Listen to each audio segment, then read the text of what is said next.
റെക്കോർഡുകൾ ഭേദിച്ച് മുന്നേറിക്കൊണ്ടിരിക്കുന്ന സ്വർണ്ണവിലയിൽ ഇന്ന് നേരിയിടിവ്. ഇന്ന് 560 രൂപ കുറഞ്ഞ് വിപണി വില 1,03,920 രൂപയായി. ചരിത്രത്തിലെ ഏറ്റവും ഉയർന്ന നിരക്കുകളിൽ പിന്നിട്ട ശേഷമുള്ള ഈ ഇടിവ് സാധാരണക്കാർക്ക് വലിയ ആശ്വാസം നൽകുന്നതാണ്.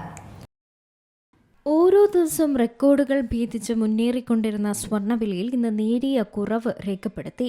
ചരിത്രത്തിലെ തന്നെ ഏറ്റവും ഉയർന്ന നിരക്കുകൾ പിന്നിട്ട ശേഷമുള്ള ഈ ഒരു ഇടിവ് സാധാരണക്കാരായ ഉപയോക്താക്കൾക്ക് വലിയ ആശ്വാസമാണ് നൽകുന്നതും.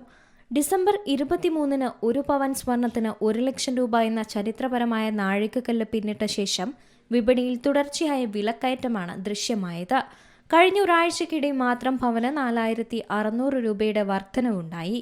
ഇന്ന് 1 പവൻ സ്വർണത്തിന്റെ വിലയിൽ 560 രൂപയുടെ കുറവാണുണ്ടായത്. ഇതോടെ വിപണി വില 1,03,920 രൂപയായി കുറഞ്ഞു.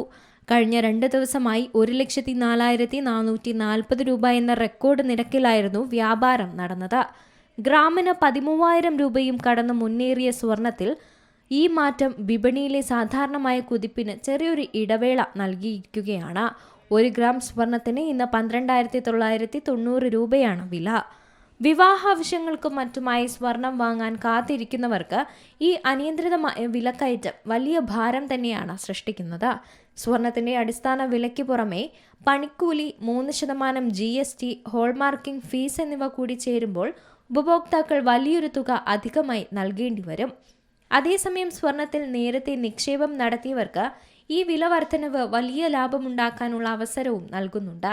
സാമ്പത്തിക ഭദ്രത ഉറപ്പാക്കുന്ന നിക്ഷേപം എന്ന നിലയിൽ സ്വർണത്തിന്റെ മൂല്യം വർദ്ധിക്കുന്നത് വിപണി വിദഗ്ധർ ശുഭസൂചനയായാണ് കാണുന്നതും. രാജ്യാന്തര വിപണിയിലെ സ്വർണ്ണവിലയിൽ ഉണ്ടാകുന്ന മാറ്റങ്ങളും ഡോളറിന്റെ മൂല്യവുമാണ് കേരളത്തിലെ സ്വർണ്ണവിലയെ പ്രധാനമായും സ്വാധീനിക്കുന്നതും. Business desk, Zee Malayalam news. ഏറ്റവും പുതിയ വാർത്തകളും വിശേഷങ്ങളും വിരൽ തുമ്പിലറിയാൻ സീ മലയാളം ന്യൂസ് എല്ലാ ഡിജിറ്റൽ പ്ലാറ്റ്ഫോമുകളിലും ലഭ്യം.